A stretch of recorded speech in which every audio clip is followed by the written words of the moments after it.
Salve, citizen. My name is Stephen Sumner.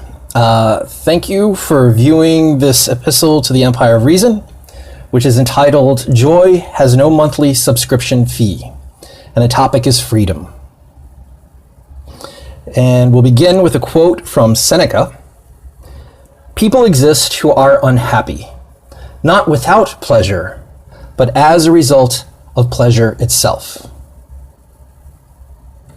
One evening, a guest on a nighttime talk show caught me a bit off guard. The program is normally about politics and world events, with the occasional pop star guest at the end, promoting their latest film or television series. But this guest, Nick Offerman, famous for being a comedic actor, was in the chair across from the host to promote a book he'd written about building tables. The host asked the first question that came to my mind. You are famous and wealthy. You could be traveling the world, spending time with other celebrities. Yet, you spend time building hardwood tables from scratch, and then write a book about it? Why? The guest responded by saying that just like a good portion of humanity over the past decade, he had very much fallen into the habit of binge-watching television series. But one evening he realized that after a 2 or 3 day binge, neither he nor the world was better off because of it. He had realized and then implemented a key Stoic concept. Fill your days with meaningful activity. There's no official definition of meaningful in Stoic terms, but Marcus Aurelius and the rest left some rather sizable road signs pointing the way. Meaningful activities can be associated with, and not at all limited to, the following actions. Somehow contributing to the benefit of others in your own community.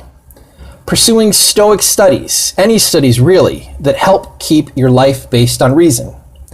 Any activity that leads away from vices and towards a more noble and dignified character.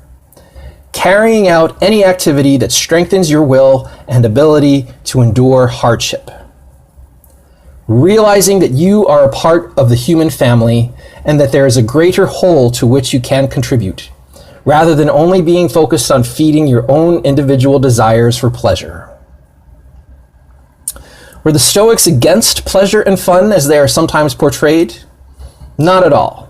Seneca, for example, wrote, "We must allow our minds some relaxation. If rested, they will rise up the better and sharper to challenges.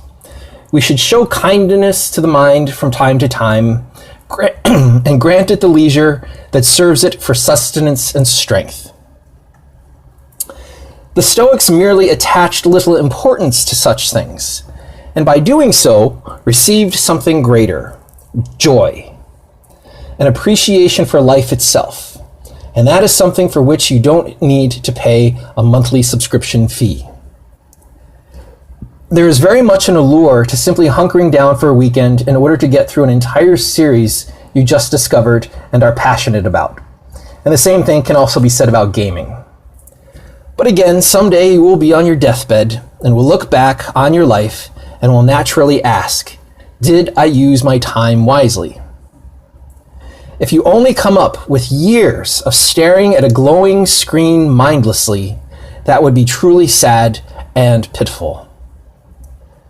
But did you work at a nonprofit intent on helping others, or help fund one?